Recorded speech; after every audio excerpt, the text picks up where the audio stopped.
As Arden said, I spend a lot of time trying to get a sense of what motivates people to put certain things in their grocery cart, on their plate, or in their mouth when they're eating or drinking. And this talk is a reflection of that. The motivation for this talk actually stems from a couple of different points.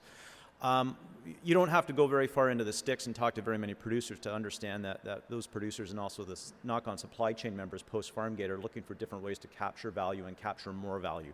This is in the lingo and the parlance of anyone who's dealing with ag issues and farm issues, I think, these days. And at the same time, we're starting to see production systems emerge, or in some cases re-emerge, that have different attributes. An example of that is organic food. And it's a great example to illustrate some of the dynamism that we've seen in the sector, where we had pretty strong, and still have fairly strong growth in demand for organic food in Canada, and supply has typically lagged behind it. And so there's been some action there that I think that's important. And it's again, an example of how production systems that reflect different types of methods and different attributes can satisfy an emerging demand. And more recently, we've seen the emergence of local food systems and food chains. And I've got two questions at the bottom of this, because this talk is about local and organic, actually. It's not just about local. And the question, Whither Local Foods, is sort of getting at, where do we put local foods? How does it figure into all of the regulatory discussion that we've had? And I think there's two ways we can think about local in particular. A business person might say, are there value-enhancing opportunities? An economist might look at that and sort of borrowing from Rich Sexton and say, are there private standards, and I would say more broadly, are there private strategies that firms can employ, and those firms could be at the farm level or they could be post-farm level, that create more value for those people in it? Does it give you more income? Does it generate more profit? So I think on the one hand, there's this whole private strategy, private standard issue that's important when it comes to local and organic.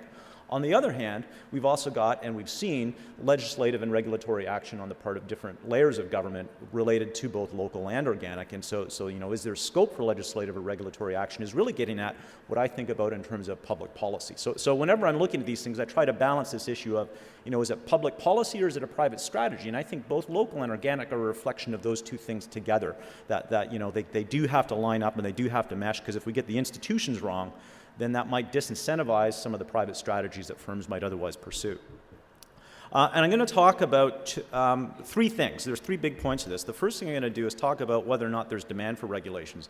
And I'm going to use this paper that I co-authored with my friend and colleague Brady Deaton and one of our graduate students, Shrinivash Shelakari. And in this paper, what we did is we're asking this question, essentially: do consumers demand regulations? Now, we were kind of vague about what we meant by regulations. It wasn't necessarily, do they demand regulation by government, or do they just want to see some sort of standards in place? Those could be private standards or they could be public standards. And so we did a conjoint analysis where we cooked up some hypothetical examples, and we asked consumers to give us some feedback to say, what would you buy if you encountered an Apple product that embodied these different characteristics? And the attributes that we were focused on were price, where it was produced, who set the standard that governs whether it's organic, who monitors the standard about whether it's organic, and whether or not there's pesticide testing. And we had different levels of all of those things. And we went out and did the analysis, well, Srini did the analysis. And what we found was that when we started looking at that, in terms of a rank ordering of the importance of those attributes that consumers were evaluating, that testing for pesticides residues was the most important thing to them. The Canada Organic Standard doesn't say anything about this. Right? Also, region of production was very important to subjects. It was the second most important thing. There's starting to be some legislation emerging about this idea of region of production and trying to codify it in a little more meaningful, what some people think is a little more meaningful way, which I think is actually a pretty silly way.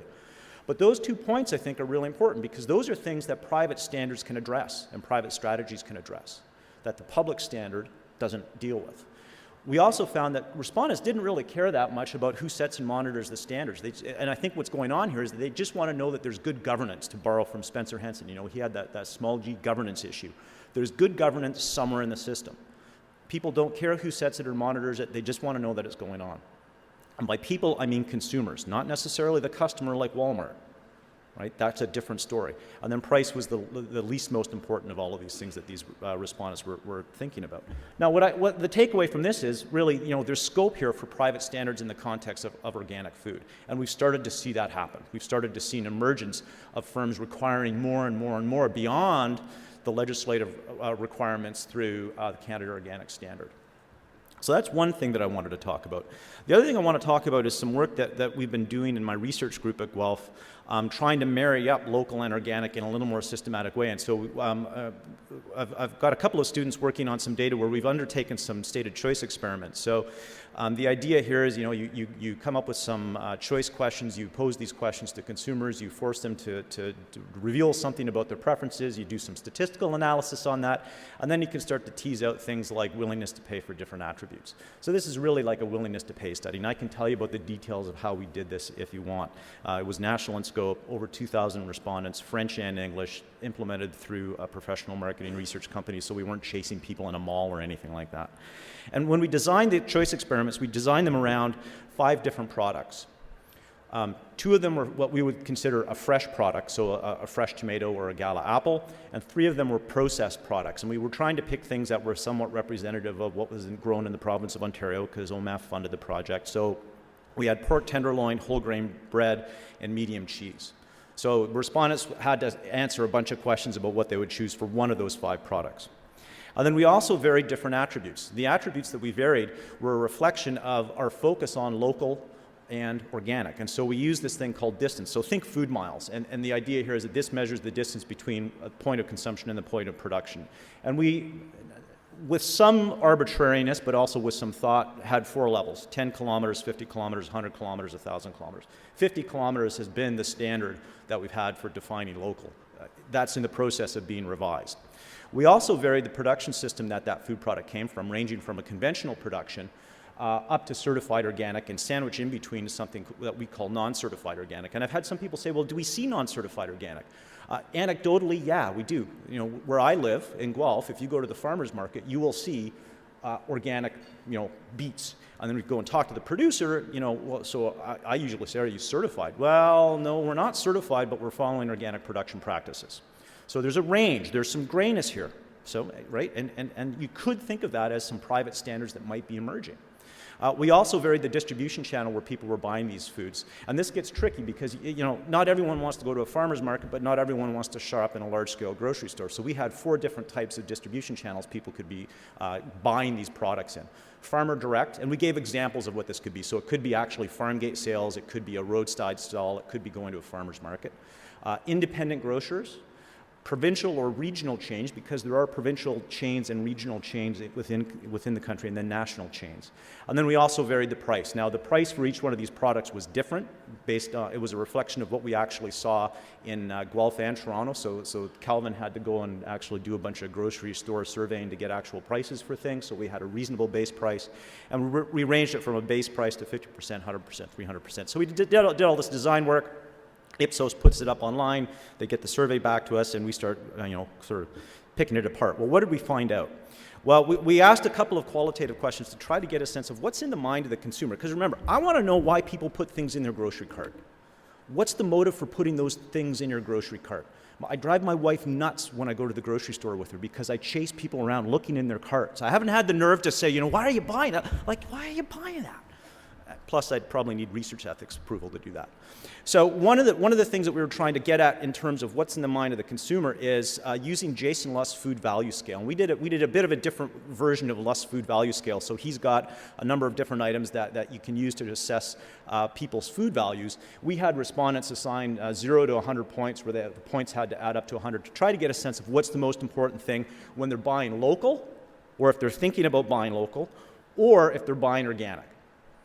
And regardless of whether we looked at the responses for those questions about local or for organic, we found the same top 3 motives or factors that were important to people when they're buying: price, taste, and freshness. Now, if you've done any work with Ag Canada's food safety and quality surveys, they've done those 3 waves of surveys. If you look at what's important in those surveys, it's price, taste, and freshness. Same thing that we're starting to see here. So, this is, I think, one of these meta trends that is just emerging time after time after time. What I think is very interesting is the bottom 3 factors, and it didn't matter whether it was local or organic that people were thinking about, were fairness, convenience, and tradition. The fairness surprised me, because often when we hear about people advocating for local foods, it's about, there's got to be fairness in the value chain, and we heard Jessica Kelly talk about the farmer's share of the food dollar. fairness, apparently, at a broad scale, we haven't drilled really deep onto all the segments that we could, but at a broad level, fairness just isn't that important for people when they're thinking about buying local and organic, which was a bit of a surprise to me. I was really expecting it to be a little bit higher on the local attribute. We also asked questions to try to understand the motives when considering purchasing, so, sort of item banks. Then we did some statistical analysis to see what's the common thread that weaves these things together. And for organic, what we found as a dominant motive was environmental and quality concerns. People were really focused on environmental and quality concerns. For local, it was quality and safety, and supporting local producers and environmental concerns. Now, what I think is interesting is that when Spencer Henson and I did some work on trying to understand what drove local food purchases in Southern Ontario by people, we couldn't actually pick up any correlation between the willingness to buy a locally produced food, whether it's processed or not, and environmental concerns. This is suggesting that perhaps that's not necessarily true across the entire country. And then we did some regression analysis, and I don't want to spend too much time on this table because it is kind of technical. So the columns, tomato, apple bread, pork tenderloin, cheddar cheese are the different products, and these are the attributes that we were experimentally varying. So, it was a conditional logit model, and so these are the signs on the parameters that were significant. So if you see a plus or a minus there, what that says is that coefficient or that variable was significant in the regression model. So price, no surprise, negative, right? Price goes up, consumers are less likely to buy. The further the product was produced from the consumer, the less likely they were to buy. Distance matters, right? So this is getting at the whole food miles argument. Now, Rudy Nygaard has argued that, you shouldn't be using food miles, you should be using carbon footprint. I don't necessarily agree with Rudy because I think carbon footprint is a harder thing for consumers to cognitively understand. Now maybe you have to frame it in a different way to say, well, buying this product is the equivalent of driving your car from Toronto to Vancouver 18 times or something like that. We just use straight out miles, but the further the product was away from the consumer, the less likely they were to buy. What we also found was some mixed results with respect to whether or not the product is certified organic or not certified organic. If it was certified organic, there is an increase in the probability of buying these things, regardless of whether it was the fresh products like tomato or the Gala apple or the processed products. With the organic not certified, we found some mixed results. There wasn't any effect associated with apples, and for cheddar cheese, it was actually negative and significant, but just marginally significant. What I was really surprised at, and I made, so I've got two grad students working on this, Kelvin Seng and Yihong Zheng. I made them both go back and redo the analysis and show me their code, because I didn't believe the results. The products coming from farmer direct were no more likely to be bought by consumers than the products available in a national chain. What do we often think of when we think of local food? We think farmers markets.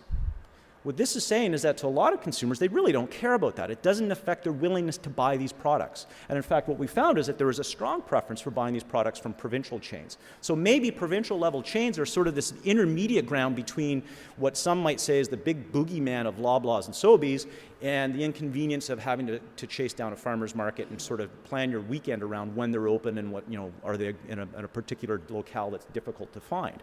So there's some interesting results on the role of the distribution channel that we've got another student, she's gonna dig deeper in this because she's interested in this notion of the experience economy and short supply chains. So if you read anything that Yo Swinen's been doing lately, and he does a lot, but one of the things that he's been talking about is this whole idea of the experience economy, that we're not necessarily looking for goods, we're not necessarily looking for that good to give us a service, we want the experience of when we buy. And I was speaking to a young woman. She and her partner operate a small market garden outside of Goderich. So they got about 1.5 acres, and they make a living off of it. And she says the reason they can make a living off of it is that they're selling in local farmers markets around Southern Ontario, and they have a story. It's not just enough to have that good quality product that meets those sort of technical specifications. They have a story, and their story is, we sold everything, we built a 300 square foot house on wheels so that we can move it around, and we're trying to live a tiny life. That's the experience economy that I think Yo is getting at, and that the PhD student I'm working with is trying to model and get a sense of, how does this experience economy interact with things like the length of the value chain or the distribution channel? That's a very important point, I think, if we're going to understand some of the things that Stephen was talking about in terms of how local food could be an engine of growth for rural economies. So I also wanted to compare the different price premium. Now, we had different prices for every product, and so I've done some normalization to try to make the price premium somewhat sensible. And what you're going to see is the price premium for 4 different products. A conventional tomato, a certified organic tomato, a conventional cheese product, and a certified organic cheese product plotted against the distance. And so up on the y-axis, I've got this normalized price. And so, for instance, if we look at tomato, I've normalized the price of the conventional tomato that has 0 distance to be 1.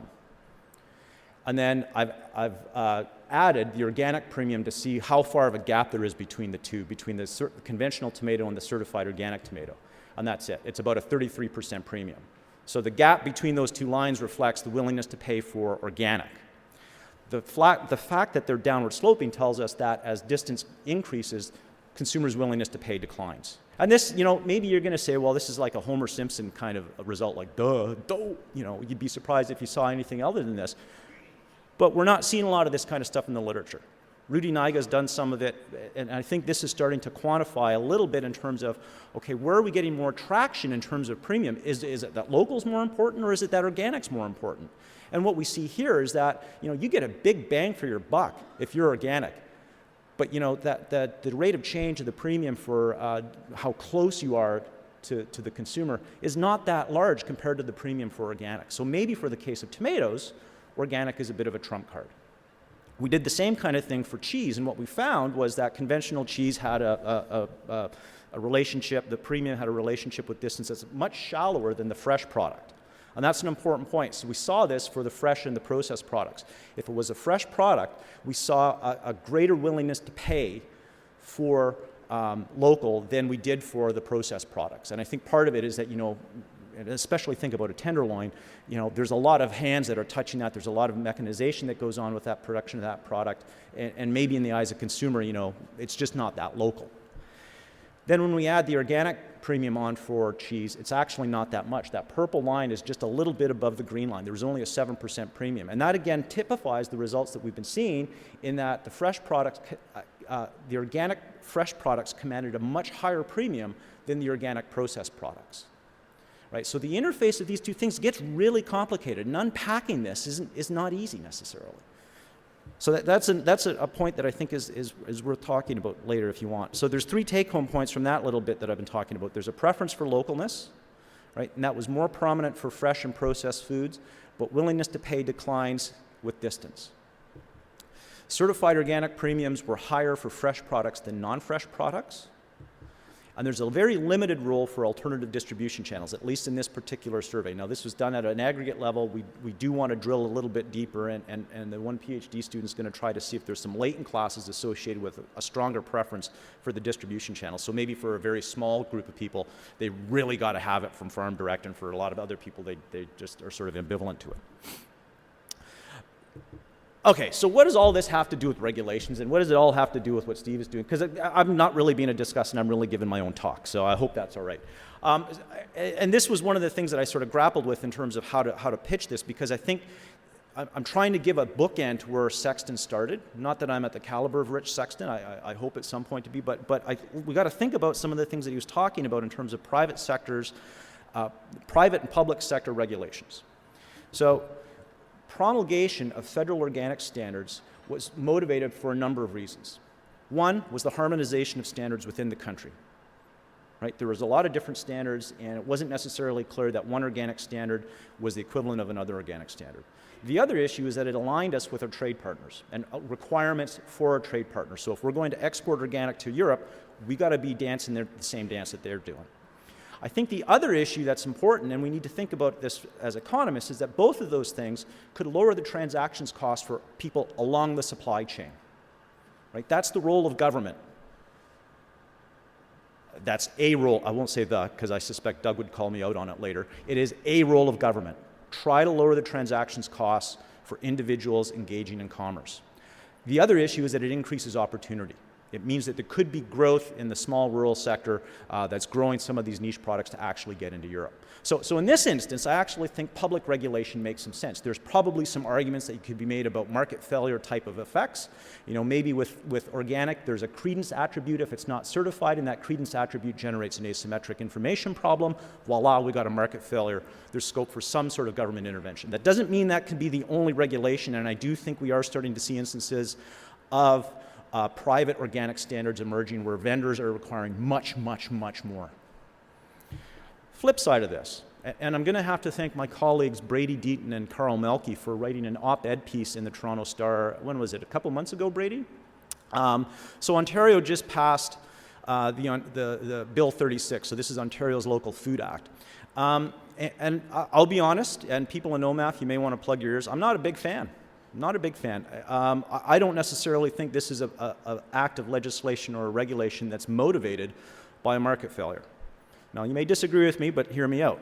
The language in the bill, and again, this is, I've leaned heavily on Brady and Carl, and I don't want to misstate what they said, but my interpretation is that the language of the bill is very aspirational.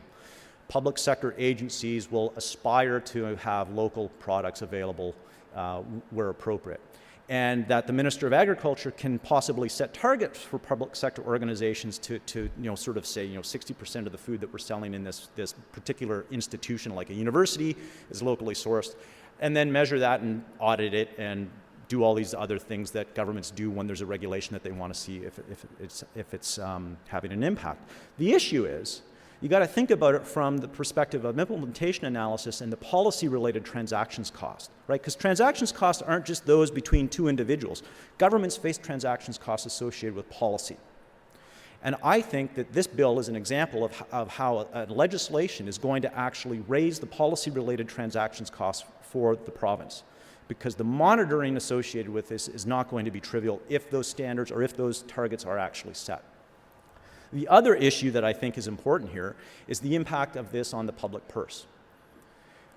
I work in an institution that is under looming financial crisis. The province of Ontario is it's not in great shape, it's not in horrible shape. So what I think about as an economist and also as a taxpayer is, so the government is putting in place a legislation that might force some institutions to buy food products that are probably more expensive than a conventional version or a non-local version.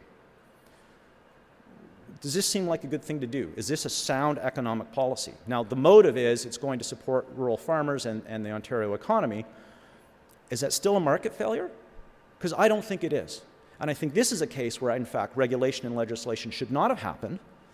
That, in fact, this is an instance where private sector or private regulations could have evolved. If universities want to support this, if institutions and hospitals want to support local food, let them do it on their own.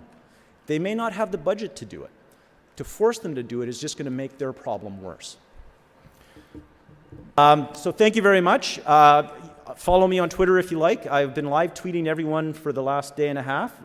So if I said something about you that you didn't like, too late. It's out in the public, and I'd be happy to answer any questions.